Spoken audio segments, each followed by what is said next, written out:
Hi everyone, I am hoping that you all are fine. So guys, हम लोगों ने paper number 19 का study note number 9 जो थे उसके प्रैक्टिकल क्वेश्चन हमने लास्ट क्लास में करना स्टार्ट कर दिए थे। और हमने चार क्वेश्चन जो थे स्टार्टिंग के question number 1 to question number 4 हमने लास्ट क्लास में कंप्लीट कर लिए थे। आज हम कंटिन्यू करेंगे प्रैक्टिकल क्वेश्चन नंबर 5 से। चलिए दोस्तों, किसी को भी पिछले क्वेश्चन में कोई डाउट है या इन आज की वीडियो में कोई डाउट है, कमेंट सेक्शन में आप पूछ लीजिएगा। श्योरली मैं आप लोगों की हेल्प करूंगा। JDC has made an agreement with the Suzuki of Japan for import of kit of automatic washing machine। Automatic washing machine के लिए JDC इंडिया की कंपनी जिन्होंने सुजुकी जापान की कंपनी के साथ एग्रीमेंट किया। Suzuki will supply some item 20% margin on cost, अपनी cost पर वो 20% प्रॉफिट मार्जिन रखता है। These imported item are a value of 40% of FOB price. Okay, washing machine 40% इसका जो इंपोर्टेड आइटम्स है उसकी कॉस्ट जो पड़ती कंपनी को, यानी JDC कंपनी को, वो 20% 40% ऑफ FOB है। और बाकी का जो 60% बैलेंस है वो लोकली मैन्युफैक्चर करते हैं वो। JDC will pay a lump sum of 300 lakh for technical know how and drawing for manufacturing of 300 lakh washing machine. Okay, technical know how fees कितनी पड़ती है उसको? 300 लाख 300 मशीन पर। तो 300 को अगर हम 300 लाख को अगर हम 3 लाख मशीन से डिवाइड करेंगे तो 100 लाख हमारी क्या आ जाएगी? कॉस्ट आ जाएगी, technical know how fees cost. JDC will also पे अ royalty of 10%। JDC company royalty पे करेगा ऑफ सेलिंग प्राइस को। ठीक है ना, ध्यान रखना, रॉयल्टी पे करेगा 10% किसका? सेलिंग प्राइस का। Fix by in the local market landed cost of imported Kitts and cost of locally manufacture condition. 10% किसका होगा? सेलिंग प्राइस का। तो फॉलोइंग इन्फॉर्मेशन आपको दी हुई है। FOB price of washing machine 8000 दिया हुआ है। इंश्योरेंस एंड फ्रोड 300 पर set of imported items. Effective custom duty 40% on CIF value. Assembling and other cost है 1000 पर set. Expected profit margin 20% on selling price. अगर 20% सेलिंग प्राइस है तो हम बोल सकते हैं 25% कॉस्ट प्राइस।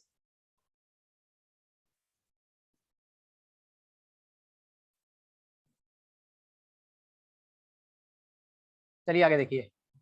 हम राउंड ऑफ 10 तक कर सकते हैं। You are required to calculate the selling price of washing machine. Okay, हमें सेलिंग प्राइस निकालना है वॉशिंग मशीन का। देखो उन्होंने कैसे सॉल्यूशन किया, फटाफट देखते हैं। FOB price of complete washing machine, FOB हमें 8000 दिया हुआ है, ये हमारा FOB प्राइस हो गया। वैल्यू ऑफ इंपोर्टेड आइटम्स दिया हुआ था यहाँ पे 40% ऑन FOB प्राइस, ये देखिए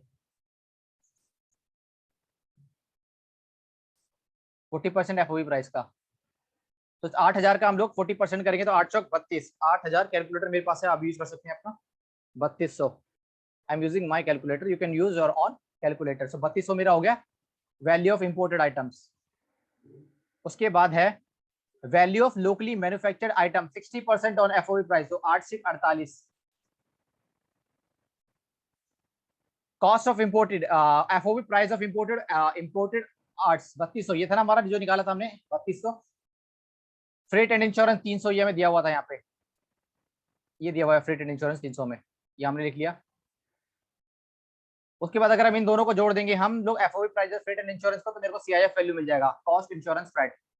उसके बाद है custom duty 40% on CIF value, ये हमें दिया हुआ था यहाँ पे। CIF वैल्यू जो कस्टम ड्यूटी होगी वो 40% है CIF वैल्यू की। तो हम लोगों ने क्या किया, 3500 का हम लोगों ने क्या किया, 40% निकाल दिया।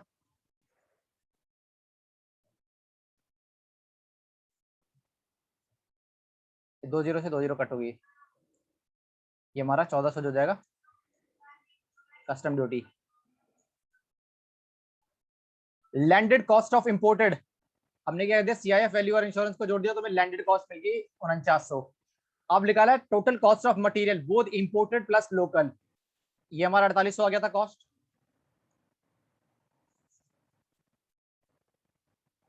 और ये 4900 200 जोड़ा तो टोटल कॉस्ट आ गई हमारी 9700। असेंबलिंग कॉस्ट 1000 हमें दिया हुआ है, ध्यान से देखेंगे तो यहाँ दिया हुआ है असेंबलिंग कॉस्ट।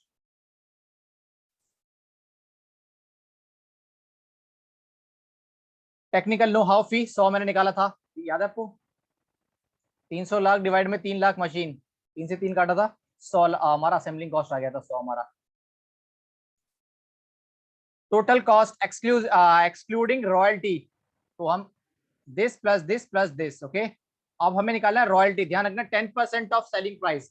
अगर मान लीजिए इसमें अगर मैं रॉयल्टी जोड़ दूं, रॉयल्टी मान लीजिए मुझे पता नहीं है, तो निकाला कैसे निकाला ये देखेंगे हम। तो देखो कैसे निकाला हम लोगों ने। लेट रॉयल्टी को हमने एक्स मान लिया, कॉस्ट कितनी थी 10,800 प्लस रॉयल्टी की कॉस्ट, पर क्या है रॉयल्टी कॉस्ट पता नहीं, निकालना है। सेलिंग प्राइस है हमारा 20% जो है वो जो प्रॉफिट मार्जिन है हमारा 20% किस पर है, कॉस्ट पर है और सेल पर है, तो कॉस्ट पर हो जाएगा हमारा 25%। तो कॉस्ट पर 25%, कॉस्ट है मेरा 10,800 प्लस एक्स इंटू में 1.25, तो 1.25 को पहले इससे मल्टीप्लाई किया फिर एक्स से मल्टीप्लाई किया 13,000 इतना, ये मेरा सेलिंग प्राइस हो गया। रॉयल्टी है selling price minus landed cost of imported kits, okay 13,500 जो हमारा निकला 13,500 प्लस 1.2x माइनस 9700 इंटू में 10%, ये मेरा रॉयल्टी था 10%। यहाँ पर हम x इज इक्वल टू 13,500 को 13,500 इंटू में 1.4 1350, मैं कैलकुलेट कर रहा हूँ कैसे आया ये हमारा, और 1.25 इंटू में 0.1 0.125x x माइनस 970 हो जाएगा, ये माइनस 970, तो ये इस तरफ चला जाएगा x minus 0.125x is equal to में 1350 माइनस 970, ये हो गया मेरा 380,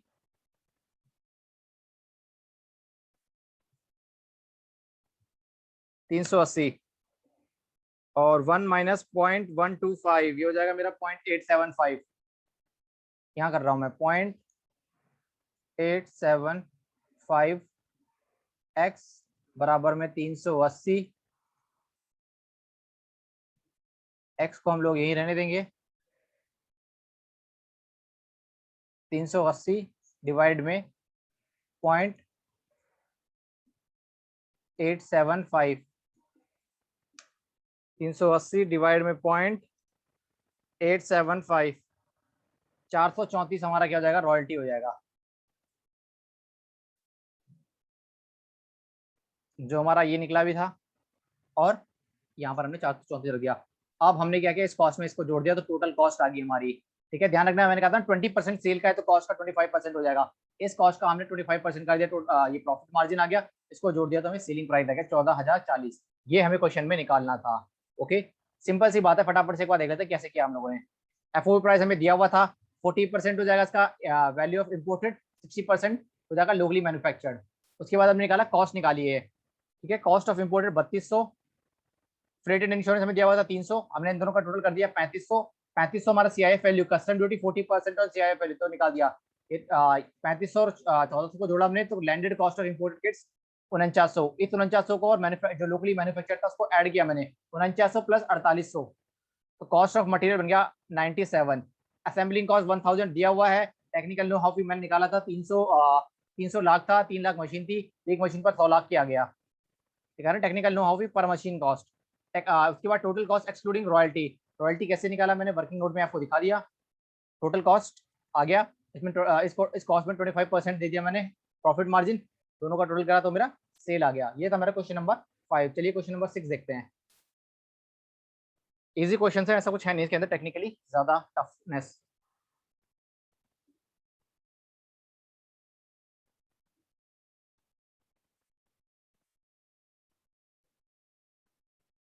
ABC limited is which is manufacturing consumer product, 2 division है, उसके बाद एक असेंबली डिवीजन है और एक फिनिशिंग डिवीजन है।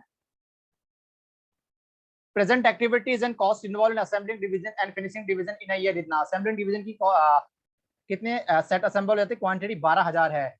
Manufacturing of parts including material cost 6 lakh, parts purchase from market 4 lakh, variable cost है सब, अदर वेरिएबल कॉस्ट 5 लाख, तो 6 4 10 5 15 और 9, 15 और 9 कितना होता है हमारा 24, 15 और 9 हमारा होता है 24, 24 मेरा वेरिएबल कॉस्ट है, फिक्स कॉस्ट मेरा 6 लाख।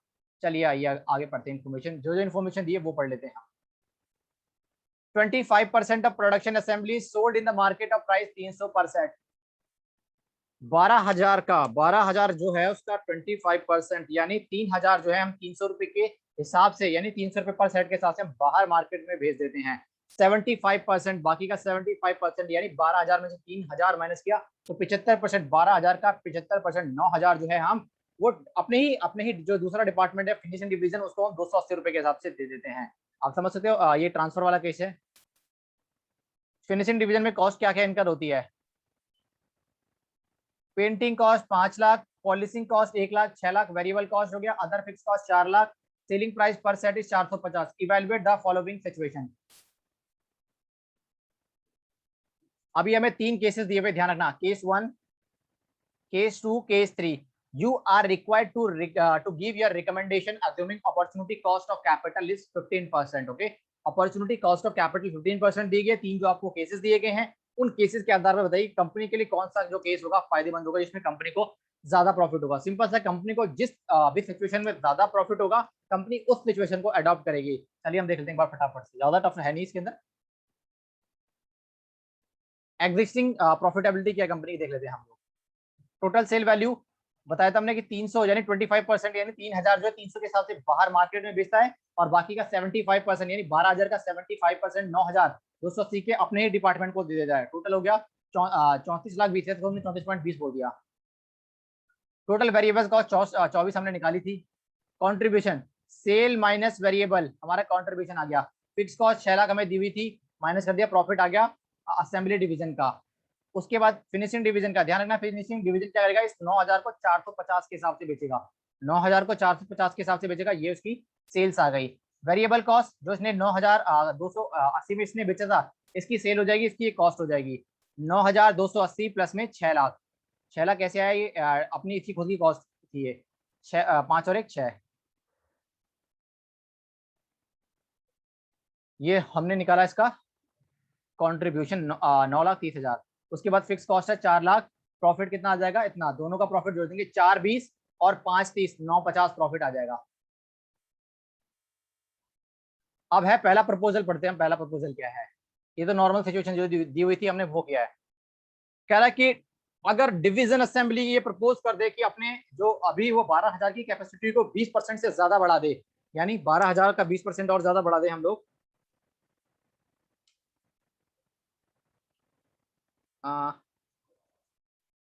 ओके,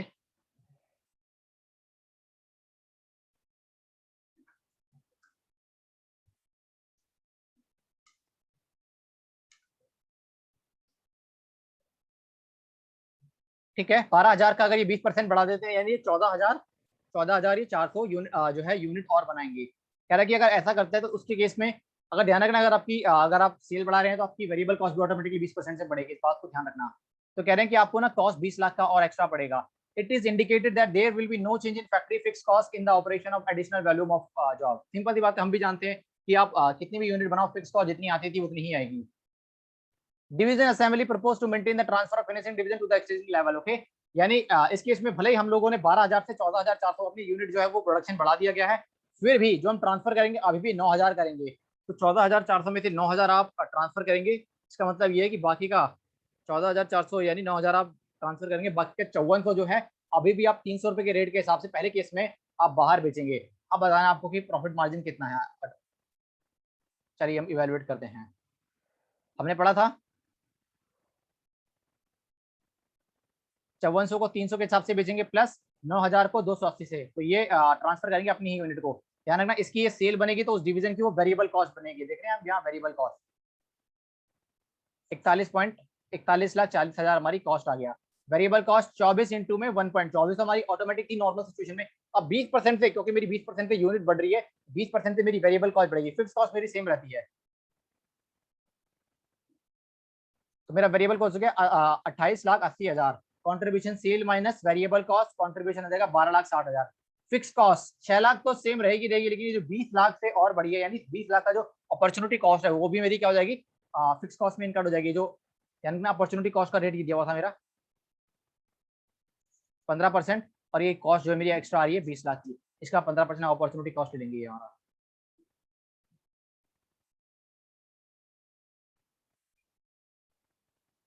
20 लाख का 15% प्लस 6 लाख, 9 लाख हमारी क्या हो जाएगी फिक्स कॉस्ट। कॉन्ट्रीब्यूशन में से फिक्स कॉस्ट माइनस किया, 3,60,000 मेरा क्या आ जाएगा, profit of the assembly division. अब हम बोलते आते हैं फिनिशिंग डिवीजन में। ये 9,000 सेट को 450 से बेचेगा, 40,50,000। वेरिएबल कॉस्ट 9,280 प्लस में 6 लाख, ये तो इसको ट्रांसफर की वेरिएबल कॉस्ट आ रही है, और 6 लाख जो है नॉर्मल आती है 31,20,000। इसमें से इसको माइनस करेंगे हम लोग, तो कॉन्ट्रीब्यूशन 9,30,000 हो जाएगा। फिक्स कॉस्ट 4 लाख मेरे को दिया हुआ है फिक्स, प्रॉफिट इतना आ जाएगा। अब इन दोनों को जोड़ देंगे, 360 प्लस में 530, 890 जो हो जाएगा मेरा total profit of the company हो जाएगा।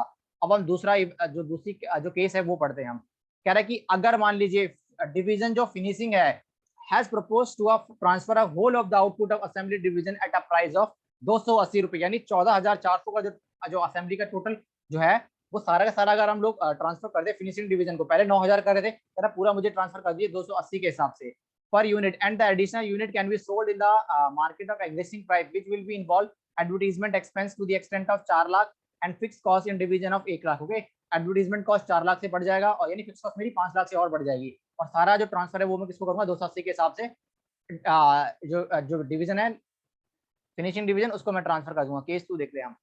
तो यानी जो मेरा असेंबली डिवीजन उसकी सेल कितनी हो जाएगी 14,400 इंटू में 280, यानी पूरा का पूरा जो यूनिट है वो हम लोग किसको बेच रहे हैं फिनिशिंग डिवीजन को बेच रहे हैं 280 के हिसाब से। तो ये मेरी सेल हो गई असेंबली डिवीजन की। वेरिएबल कॉस्ट 24 इंटू में 20% एक्स्ट्रा आ रहा है मेरा 28,80,000। Contribution this minus this 11 lakh. Fix cost plus opportunity cost 6 lakh मेरी नॉर्मल फिक्स कॉस्ट आ रही थी, जो 20 लाख की और एडिशनल आई है मेरा 15% का अपॉर्चुनिटी कॉस्ट, 9 लाख मेरी फिक्स, दोनों माइनस किया, प्रॉफिट ऑफ द डिवीजन हो गया असेंबली डिवीजन। अब हम देखते हैं ये सेल करेगा पूरी की पूरी यूनिट, इसको मिलके पहले 9,000 मिल रही थी, अब इसको पूरी की पूरी यूनिट मिल गई 14,400 इंटू में 450, तो 64,80,000 मेरी सेल हो गई। वेरिएबल कॉस्ट 14,400 इंटू में 280 प्लस में 6 लाख, तो नॉर्मल इसकी आती थी कॉस्ट 40,32,000, ये आ गया मेरा। इसको सेल में से वेरिएबल कॉस्ट माइनस किया, contribution 18,48,000। Fix cost plus advertisement cost कितने आ गए 4 लाख तो मेरी फिक्स थी, इसके अलावा 4 लाख और 1 लाख मेरी 5 लाख मेरी और एक्स्ट्रा आ गए 9 lakh. Contribution minus fix cost, profit of the finishing division 9,48,000। 2.52 plus में 9,48,000, 12 लाख मेरी क्या आ गया total profit of the company आ गया। अब हम तीसरा केस भी देख लेते हैं दोस्तों। सिंपल, ऐसा कुछ नहीं, हम लोगों ने ये इंटर में कॉस्टिंग में भी ऐसे बहुत सारे क्वेश्चंस करे हुए हैं। कह रहा है assembly division claim that transfer rate 280 जो है ना उसके लिए ठीक नहीं है, ये रेशनल है उसके लिए। Undue favour of finishing division, इससे क्या होगा कि फिनिशिंग डिवीजन जो है उसका प्रॉफिट बढ़ जाएगा, लेकिन जो असेंबली डिवीजन है उसका प्रॉफिट जो है कम हो जा रहा है। वो पहले 300 रुपए में बाहर मार्केट में बेच रहा था, अगर पूरी यूनिट 280 रुपए में, यानी तकरीबन 20 रुपए पर यूनिट का उसको नुकसान हो रहा है, अगर वो सारा का सारा जो है यूनिट जो है फिनिशिंग डिवीजन को बेचता है assembly division. Finishing division is given the advantage of market price for their product, whereas the assembly division is deprived of the advantage. Okay, जो हम लोग 300 का बाहर मार्केट में बेच देते थे सारा यूनिट, अब हम अगर फिनिशिंग डिवीजन को भेजे तो 280 के कारण यानी 20 रुपए का पर यूनिट हो रहा है। तो असेंबली डिवीजन एग्रीड की ट्रांसफर जो करेगा वो 300 पर करेगा, ना कि 280 पर करेगा। अब देखिए तीसरा केस, तो टोटल सेल वैल्यू ये अभी भी फिनिशिंग डिवीजन को देगा, लेकिन अब 280 पे ना देगा 300 पर देगा। तो कितना हो जाएगा ये 14,400 इंटू में 300, 43,20,000। Total variable cost 24 lakh into में 20% हमारा एक्स्ट्रा कॉस्ट आ रहा था 28,80,000। Sale minus variable cost, fix cost आ गया, कंट्रीब्यूशन आ गया, फिक्स कॉस्ट और opportunity cost of invested 6 lakh 20 का 20 लाख का 15% जो अपॉर्चुनिटी कॉस्ट थी 9 लाख। प्रॉफिट आ गया मेरा 5% चार्ज, देखो ये देख रहे हैं कितना बढ़ गया मेरा 5,40,000 प्रॉफिट आ रहा है, और पहले केस में मेरा 2,52,000 आ रहा है। तो असेंबली डिवीजन मान लीजिए अगर कम रेट पर बेचेगा तो फिनिशिंग डिवीजन तो अपना बढ़िया दिखा देगा कि मेरा प्रॉफिट ज्यादा है। भाई हर एक डिवीजन को अपनी अपनी जो है दिखाना पड़ता है, अपना अपना जो स्कोर कार्ड दिखाना पड़ता है भाई कितनी परफॉर्मेंस करी हमने। तो अब इसकी देखो प्रॉफिट ऑटोमेटिक बढ़ गया। ये तो फिर भी वही 14,400 को 450 के हिसाब से बेचेगा, बस इसकी कॉस्ट 280 पर यूनिट पहले आती है, अब 300 पर यूनिट आएगी। 14,400 इंटू में 300 प्लस में 6 लाख 49,20,000। कॉन्ट्रीब्यूशन 15,60,000, फिक्स कॉस्ट और ये 5 लाख की और नई कॉस्ट आ गई थी, तो टोटल 9 लाख की कॉस्ट हो गया। Contribution minus fix cost, profit कितना हो गया 6,60,000। टोटल प्रॉफिट कितना 6,60,000 और 5,40,000 12 लाख। 12 लाख का प्रॉफिट इस केस में भी था, इस केस में 12 लाख का प्रॉफिट था, और इस केस में 8,09,000। या तो हम लोग डिवीजन या तो हम लोग जो केस 2 है उसको एक्सेप्ट कर ले, क्योंकि 12 दोनों में ही ज्यादा प्रॉफिट आ रहा है, लेकिन मेरे हिसाब से हमें केस 3 को एक्सेप्ट करना चाहिए। इसलिए देखियो यहाँ पर अगर हम देखें तो इसकी परफॉर्मेंस तो बहुत बढ़िया आ रही है, लेकिन इससे क्या होगा कि इस पर नेगेटिव इंपैक्ट पड़ेगा इस डिवीजन पर, और कंपनी नहीं चाहिए किसी भी डिवीजन पर नेगेटिव इंपैक्ट जाए। इसी पर्पज से हम लोग, ताकि दोनों डिपार्टमेंट खुश रहे, और जबकि प्रॉफिट भी कंपनी ओवरऑल कंपनी का प्रॉफिट जो है वो भी ज्यादा हो रहा है। तो इस केस में हम ये लोग बोलेंगे कि हम लोग केस 3 की तरफ जाएंगे। The proposal, that is transfer of all unit from assembly for finishing division at a transfer price of 300 is recommended with adoption of this price. Profitability of the company as a whole will go up. Okay, देखिए 12-12 तो दोनों दूसरे case और तीसरे case same आ रहा है, लेकिन तीसरे केस को हम देखें तो दोनों ही डिवीजन का प्रॉफिट जो अच्छा आ रहा है। अगर आप दूसरा केस देखिए तो जो असेंबली डिवीजन है उसका जो प्रॉफिट है वो ठीक नहीं है, तो एक नेगेटिव इंपैक्ट जाएगा। तो हम दोनों ही डिवीजन को खुश रखेंगे, तो जो हमारा केस 3 होगा हम उसको सिलेक्ट कर लेंगे। तो दोस्तों ये था हमारा क्वेश्चन नंबर 6। चलिए क्वेश्चन नंबर 7 पे जाते हैं। कोई दिक्कत हो तो आप पूछ सकते हो, बाकी ऐसे कोई एल्दो ऐसी कोई दिक्कत आएगी नहीं आप लोगों को।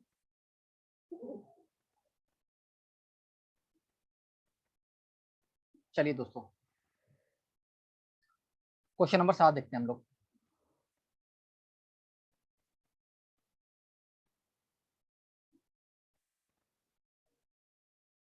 The financial books of electronic goods manufacturing company has revealed the following data for the इतना opening stock 875 unit finish goods की ओपनिंग स्टॉक हो गया मेरा। WIP हो गया, सेल हमने 14,500 यूनिट बेच दी, इतनी सेल हो गया मेरा।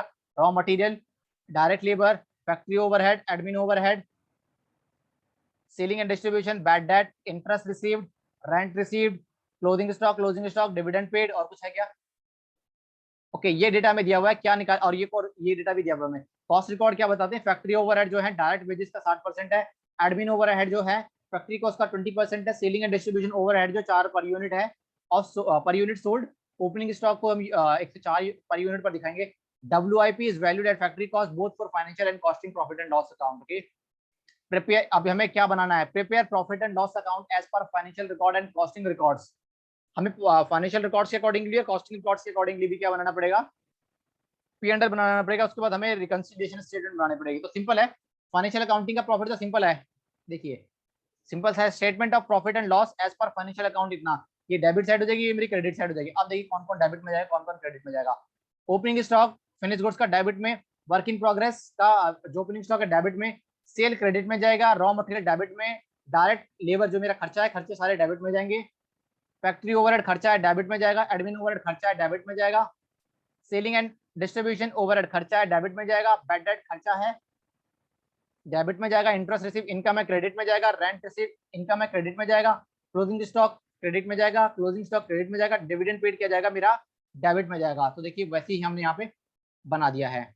सेल्स लिख दिया हमने, फिनिश गुड्स लिख दिया, WIP लिख दिया, रेंट रिसीव, यहाँ सारे खर्चे, opening stock, WIP, raw material consume, direct labour, factory overhead, admin overhead, selling and distribution, dividend paid, और इतना।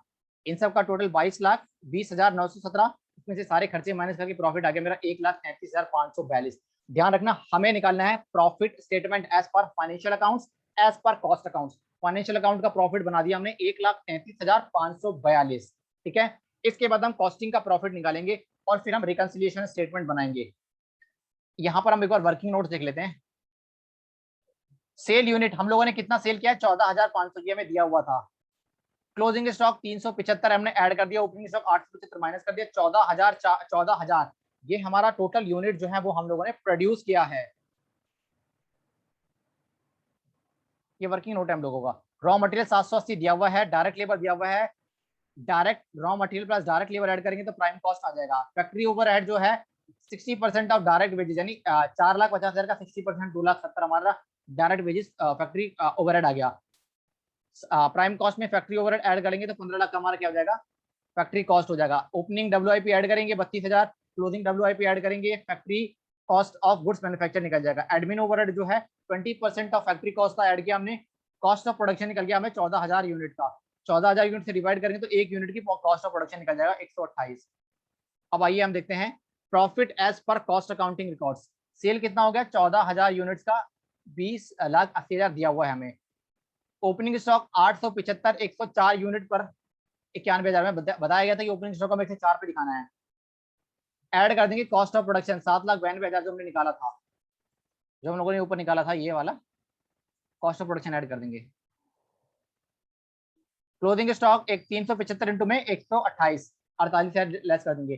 Cost of good produce, cost of good produce जो है हमारा वो आ जाएगा हमारा, ये निकल के आ गया। सेलिंग एंड डिस्ट्रीब्यूशन हम लोग 14,500 यूनिट, और हमें दिखाना था सेलिंग एंड डिस्ट्रीब्यूशन को 4 पर यूनिट के हिसाब से हमें नोट डाउन करना था, ये लिखा भी था हमें, ये हमें दिया हुआ था selling and distribution per unit sold होगा।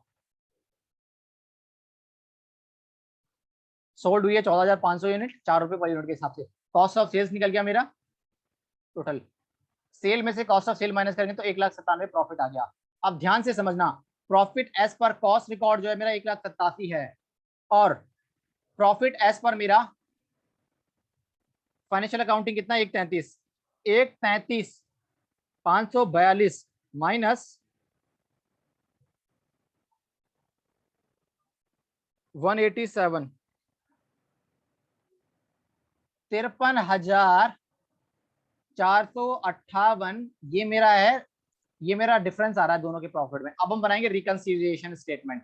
कोई सा भी प्रॉफिट उठा सकते हैं। Profit as per cost account उठा लिया हमने, चाहे तो हम लोग फाइनेंशियल अकाउंटिंग का प्रॉफिट भी उठा सकते हैं, और हमें रीच होगा, हमें पहुंचना होगा कॉस्टिंग के प्रॉफिट में। एडजस्टमेंट करने के बाद जो भी डिफरेंसेस आ रहे हैं, कॉस्टिंग का प्रॉफिट भी उठा सकते हैं, किसी का भी उठा सकते हैं, दोनों सिंपल है। बिल्कुल मेथड वही रहेगा। कॉस्टिंग का प्रॉफिट उठा लिया हमने, अब हमें देखने खर्चे और ओपनिंग स्टॉक और क्लोजिंग स्टॉक की एडजस्टमेंट देखनी है हम लोगों ने। एडमिन ओवरहेड देखना ध्यान से।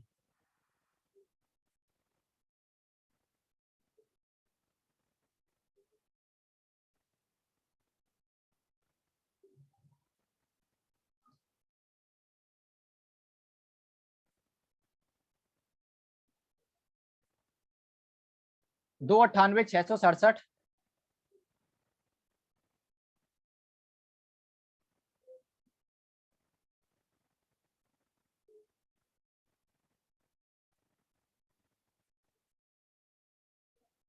एडमिन ओवरहेड ध्यान से देखना, 2,98,667 ये हमारा है कॉस्टिंग का एडमिन एडमिन ओवरहेड, ठीक है ना। 298 कॉस्टिंग का जो हमारा एडमिन ओवरहेड है। फाइनेंशियल का एडमिन ओवरहेड देखना कितना है, 295, यानी कॉस्टिंग में मैंने ज्यादा माइनस कर रखा है, तो जो डिफरेंस होगा वो मुझे ऐड कर देना पड़ेगा, तो ये हमने ऐड कर लिया यहाँ पे, ठीक है ना। ये हम लोगों ने क्या कर लिया, यहाँ पे ऐड कर दिया। ओपनिंग स्टॉक हम लोगों ने क्या किया था, ओपनिंग स्टॉक अगर हम ओपनिंग स्टॉक अपना देखना चाहें, 91,000 हमारा ओपनिंग स्टॉक है कॉस्टिंग में, और यहाँ हमारा ओपनिंग स्टॉक था फाइनेंशियल अकाउंटिंग में 74 का। तो ओपनिंग स्टॉक को मैं स्टार्टिंग से बताते चल रहा हूँ क्वेश्चन को समझने के लिए सहूलियत को। ओपनिंग स्टॉक होगी प्रॉफिट एंड लॉस या ट्रेडिंग अकाउंट के डेबिट साइड में लिखते हैं, तो मान के चलते हैं ओपनिंग स्टॉक हम खर्चा मान सकते हैं चीजों को समझने के लिए। तो मान के चले हमने और क्लोजिंग स्टॉक को आप इनकम मान लो, तो चीजों को समझने में आसानी ज्यादा होगी। यानी 91,000 का खर्चा, यानी हमने ज्यादा खर्चा कर दिया, माइनस हम एड बैक कर देंगे। इंटरेस्ट रिसीव्ड, ध्यान रखना फाइनेंशियल अकाउंटिंग में इंटरेस्ट रिसीव और जो रेंट रिसीव है फाइनेंशियल अकाउंटिंग में तो ऐड कर रखा होगा हम लोगों ने, लेकिन हम लोगों ने इन चीजों को कॉस्ट अकाउंटिंग में कुछ नहीं किया। जब तो रिको करने के लिए हमें दोनों को दोबारा से ऐड बैक करना पड़ेगा। फैक्ट्री ओवरहेड जो है हम लोगों ने कॉस्टिंग में इतना लिखा है और इतना, यानी हम लोगों ने क्या किया हुआ है, फैक्ट्री ओवरहेड देखें अगर हम दोबारा से फैक्ट्री ओवरहेड एक बार, फैक्ट्री ओवरहेड 270 लिया है कॉस्टिंग में, और यानी हम लोगों ने क्या कॉस्टिंग में कब माइनस किया, तो हम लोगों को 30,000 से और माइनस करना पड़ेगा, ठीक है ना। सेलिंग एंड डिस्ट्रीब्यूशन हम लोगों ने क्या किया, 58,000 कॉस्टिंग में माइनस किया हुआ, 61,000 फाइनेंशियल अकाउंटिंग में, तो हमने कॉस्टिंग में कम माइनस किया हुआ 3,000 से और माइनस करना पड़ेगा। सेम क्लोथिंग स्टॉक हमारी इनकम है, हम लोगों ने क्या किया हुआ है कॉस्टिंग में जो है वो 48,000 लिया हुआ है, फाइनेंशियल अकाउंटिंग में 41,000, तो कॉस्टिंग में हम लोगों ने ज्यादा इनकम मान रखी है, 6,750 से हमें दोबारा से माइनस करना पड़ेगा। डिविडेंड बैड डेट हमारे खर्चे, तो डिविडेंड और बैड डेट फाइनेंशियल अकाउंटिंग में हम लोगों ने माइनस कर रखे होंगे, लेकिन कॉस्ट अकाउंटिंग में हमने कुछ नहीं किया, तो हम इन दोनों को माइनस करेंगे, तो हमारा आ जाएगा profit as per financial accounts, और यही हमें हम लोगों को निकालना था। तो सिंपल सा हमें पहले हमें फाइनेंशियल अकाउंटिंग का प्रॉफिट निकालना है, उसके बाद हम लोगों को कॉस्टिंग का प्रॉफिट निकालना है। फाइनेंशियल अकाउंटिंग का तो सिंपल सा है, फाइनेंशियल अकाउंटिंग का तो जो डेबिट के सारे खर्चे वो यहाँ रख दो, इनकम यहाँ रख दो, प्रॉफिट ऑटोमेटिक आ जाएगा। उसके लिए हमने वर्किंग नोट बनाया, हमें cost of production per unit निकालने के लिए। सेल हमने दिखाया 14,500 यूनिट, क्लोजिंग स्टॉक को एड बैक कर देंगे, लेस कर देंगे opening stock, unit produce 14,000। Raw material हमें दिया हुआ था, डायरेक्ट लेबर हमें 4,50,000 दिया हुआ है, प्राइम कॉस्ट आ गया। फैक्ट्री ओवरहेड बोला हुआ था 60% है डायरेक्ट वेजेस का, डायरेक्ट वेजेस 4,50,000 का 60% हमारा 2,70,000 आ गया फैक्ट्री ओवरहेड, तो हमें फैक्ट्री कॉस्ट निकल गई। ओपनिंग डब्ल्यूआईपी ऐड कर देंगे, क्लोजिंग डब्ल्यूआईपी लेस कर देंगे, cost factory cost of production produce निकल गया, goods produce. Admin over 20% of factory cost, तो हम लोग 14,93,333 का 20% निकाल दिया, तो ये हमारा कॉस्ट ऑफ प्रोडक्शन आ गया 14,000 यूनिट का। 14,000 यूनिट से 17,92,000 को डिवाइड करेंगे, 128 पर यूनिट हमारा कॉस्ट ऑफ प्रोडक्शन आ गया। अगर बात करते हैं profit as per cost accounting records की अगर हम बात करें, सेल जो मेरा है वो 20,80,000 जो मेरा है टोटल सेल है। अगर मान लीजिए इसको मैं ओपनिंग स्टॉक जो था इसका 875 @ 104 यूनिट, यानी जो ओपनिंग स्टॉक था मेरा वो मैंने यहाँ लिख दिया, cost of production opening stock add कर दिया, कॉस्ट ऑफ प्रोडक्शन ऐड कर दिया, लेस कर दिया closing stock, cost of goods manufactured आ गया, selling and distribution add back कर दिया, कॉस्ट ऑफ सेल्स आ गया, और इस सेल्स में से अगर मैं कॉस्ट ऑफ सेल्स माइनस कर दूंगा तो प्रॉफिट आ जाएगा। उसके बाद हम लोगों ने रिकंसिलिएशन स्टेटमेंट बना दी है। ठीक है, चलिए दोस्तों इसके बाद हम देखते हैं question number 8।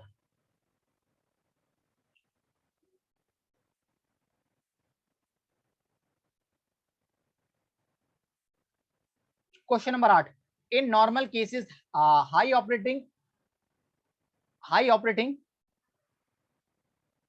due to high wage rate, the operating asset of the firm both current and fixed at higher level. Profit and loss account balance sheet दिया हुआ है हमें कंपनी की, ठीक है ना, ये सब प्रॉफिट एंड लॉस दिए हुए हैं। Land building plant and machinery furniture fixed investment at cost, inventory sundry debtor BR cash in hand, total asset. Liability side देख लेते हैं हम लोग। Equity preference share sir reserve and surplus unsecured loan sundry creditors outstanding expenses provision for taxation proposed dividend total liabilities. Profit and loss दिया हुआ है हमें, sales closing stock opening stock purchases direct wages factory expense, gross profit आ गया। Gross profit को हम यहाँ ले गए, अदर इनकम ऐड किया, सेलिंग एंड डिस्ट्रीब्यूशन के expense admin expense, net profit आ गया। इस नेट प्रॉफिट को यहाँ लिया हमने। Provision for taxation propose dividend, ध्यान रखना है प्रपोज डिविडेंड 1.10 होगा, ये थोड़ा सा मिस्टेक है, करेक्ट कर लेना आप लोग। ये कैसे बोलोगे, एक तो हम यहाँ से समझ सकते हैं कि एक तो 1.10 ये दिया हुआ है, ठीक है ना प्रोपोज। इसके अलावा वो भले ही चेंज भी हो सकता है, लेकिन इसको समझना ध्यान से। टोटल प्रॉफिट जो है 2.03, तो यहाँ भी 2.03 आना चाहिए, लेकिन देखोगे आप अगर आप 0.8 प्लस 1.4 करोगे और 0.4 करोगे तो 2.6 आ रहा है, जो कि ऐसा होगा नहीं। लेकिन अगर हम यहाँ पे 1.8 प्लस 1.1 प्लस 0.4 करेंगे तो 2.3 हमारा एग्जैक्ट आ जाएगा। तो अपने अपनी बुक्स में करेक्ट कर लेना, ये 1.10 होगा। अब मैं बता रहा कि हम लोग भैया सीएमए साहब है, हम लोगों को क्या निकालना है, कैपिटल एम्प्लॉयड निकालना है, नेटवर्थ निकालनी है, पीबीटी निकालना है यानी प्रॉफिट बिफोर टैक्स निकालना है, और नेसेसरी रेशियोज हमें निकालने हैं। चलिए हम लोग देखते हैं फटाफट से जो जो चीजें हम निकाल सकते हैं वो निकाल देते हैं।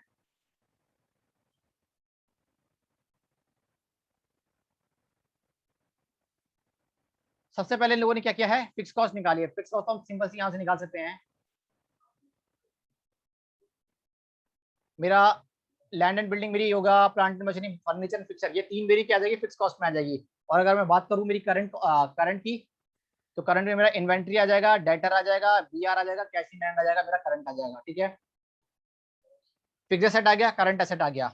उसके बाद अगर मैं करंट लायबिलिटी की बात करूं, नॉन करंट लायबिलिटी में मेरा ये है अनसिक्योर्ड लोन 2.40, ध्यान रखना ये लॉन्ग टर्म लायबिलिटी है मेरी। और अगर मैं इसकी बात करूं, ये मेरा नेटवर्थ में आ जाएगा। Equity preference share reserve and surplus, इन तीनों को जोड़ूंगा मैं तो मेरा क्या आ जाएगा, ये लोग एक बार मैं कर ही लेता हूँ। 8 + 2 + 3.25, 13.25 मेरा नेटवर्थ आ गया। ये 2.40 अनसिक्योर्ड लोन मेरा लॉन्ग टर्म आ जाएगा। करंट लायबिलिटीज की बात करूं, sundry creditors outstanding expense propose dividend और प्रोविजन फॉर टैक्स, ये मेरी करंट लायबिलिटी आ जाएगा। देखिए फिक्स कॉस्ट भी निकाला है इन्होंने ऐसे, करंट एसेट भी निकाला है, total asset fix cost plus current कर दिया, करंट लायबिलिटीज चारों का टोटल कर दिया। Capital employed total asset minus current liabilities, capital employed निकल गया, टोटल एसेट हम निकाल चुके हैं, करंट लायबिलिटीज माइनस किया हम लोगों ने। और अगर वर्किंग कैपिटल की बात करूं, current asset minus current liability working capital हो जाता है मेरा, एक फॉर्मूला ये निकल गया। नेटवर्थ, ये रहा मेरा नेटवर्थ, मैंने निकाला था आपके सामने, इन तीनों को टोटल कर दो। इक्विटी 7% प्रेफरेंस शेयर और रिजर्व एंड सरप्लस, इन दोनों का टोटल करने पर मेरा क्या निकल जाएगा, नेटवर्थ निकल जाएगा। प्रॉफिट बिफोर टैक्स को थोड़ा सा देख लीजिएगा, प्रॉफिट बिफोर टैक्स होगा ये मेरा था 2.3, ये मेरा प्रॉफिट बिफोर टैक्स से वैसे तो अगर मैं देखूं तो, बट इसमें मुझे एडजस्टमेंट करने, मुझे ऑपरेटिंग प्रॉफिट बिफोर टैक्स निकालना पड़ेगा। तो जो अदर इनकम होगी ना, ये अदर इनकम होगी, ये मैं माइनस कर दूंगा। 2.30 को मैं 0.25 से माइनस कर दूंगा, 2.02 आ जाएगा। इसको आप करेक्ट करना चाहो तो करेक्ट कर सकते हो इसको, अगर आप करेक्ट करना चाहो ना। 2.30 है, अगर इसमें अगर आप माइनस करना चाहो 0.25, ठीक है ना, इसको इग्नोर कर देना। 2.45 को जो है ना, इसको इग्नोर कर देना।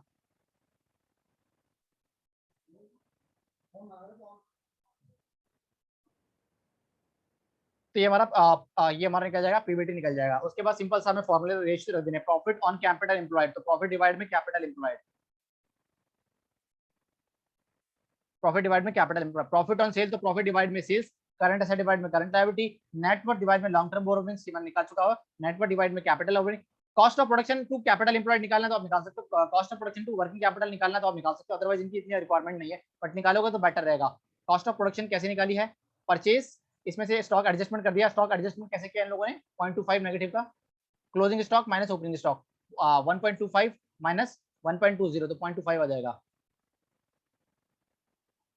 डायरेक्ट वेजेस ऐड कर देंगे, फैक्ट्री एडमिन ओवरहेड, तो 34.25 हमारा क्या हो जाएगा, कॉस्ट ऑफ प्रोडक्शन हो जाएगा।